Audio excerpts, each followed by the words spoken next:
ఒకప్పుడు నేపాల్లోని రోల్పా కొండల్లో ప్రజలు భయంతో జీవించారు.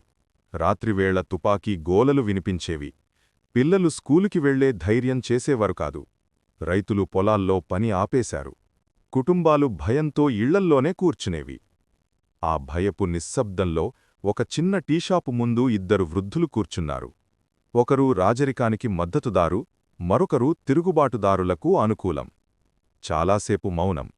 చివరికి వారిలో ఒకరు నిశ్శబ్దంగా అన్నారు, మనమిలా భయపడి ఉండగా మన పిల్లల భవిష్యత్తు ఎందుకు నాశనం కావాలి? ఆ ప్రశ్నే ఒక దేశపు గుండె లోతుల్లో ఉన్న బాధ. ఆ తర్వాత 2006లో శాంతి ఒప్పందం కుదిరింది. కలహం నెమ్మదిగా తగ్గి ఏకతకు అవకాశం వచ్చింది. ఇప్పుడు నేటి నేపాల్ని చూద్దాం. మళ్లీ విభజన కొత్త రూపంలో కనిపిస్తోంది. ప్రభుత్వం ఫేస్బుక్, వాట్సాప్, యూట్యూబ్, ఎక్స్ వంటి సోషల్ మీడియా యాప్లను నిషేధించింది. యువత ఆగ్రహంతో వీధుల్లోకి వచ్చింది. అవినీతి, బంధుప్రీతి, నాయకుల అహంకారంపై గళమెత్తింది. నిరసనలలో హింస జరిగింది.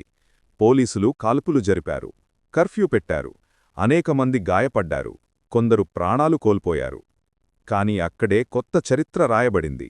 యువత డిస్కార్డ్ యాప్ ద్వారా ఒకేచోట చేరి చర్చలు చేసి కొత్త మధ్యంతర నాయకత్వాన్ని ఎన్నుకుంది. చివరికి ప్రధాని ఒలి రాజీనామా చేశారు. పార్లమెంటు రద్దయింది. మొదటి మహిళా ప్రధానమంత్రి సుశీలా కార్కీ నేతృత్వంలో కొత్త ప్రభుత్వం ఏర్పడింది. ఇది మళ్లీ రోల్పా రోజులను గుర్తుచేస్తోంది. భయముంది, కోపముంది, కాని మార్పు అవకాశమూ ఉంది. ఇప్పుడు నేపాల్కి మరోసారి అవకాశం వచ్చింది. పారదర్శకమైన పాలనను ఏర్పరచడానికి, అవినీతి, అసమానత గాయాలను నయం చేయడానికి, యువత కేర్ ఆఫ్ అడ్రస్గా మారడానికి.